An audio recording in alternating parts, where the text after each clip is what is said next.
तुझं आयुष्य लोकांसाठी जगतोयस का? थोडा वेळ थांब आणि स्वतःला हा प्रश्न विचार. दररोज सकाळी उठतोस, धावतोस, काम करतोस. पण का? लोक काय म्हणतील म्हणून? घरच्यांना अभिमान वाटावा म्हणून?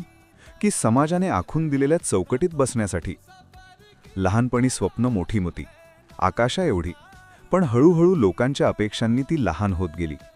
तुला चित्रकार व्हायचं होतं, पण त्यात भविष्य नाही असं सांगितलं गेलं. तुला व्यवसाय करायचा होता, पण रिस्क नको असं सांगितलं गेलं.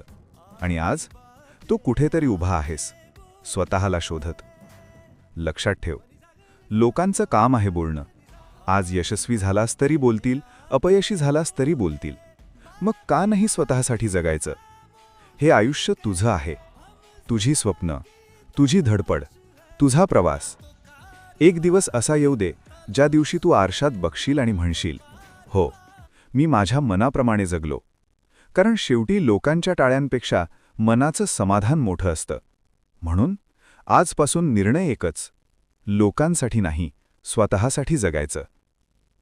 जर हा व्हिडिओ तुम्हाला आवडला असेल तर व्हिडिओला एक लाईक नक्की करा. तुमच्या मित्रांसोबत शेअर करा, कारण कदाचित कोणाला तरी आज ह्याची गरज असेल. आणि अशाच प्रेरणादायी व्हिडिओजसाठी चॅनल सबस्क्राईब करायला विसरू नका. तुमचा एक सबस्क्राईब आमच्यासाठी मोठी प्रेरणा आहे.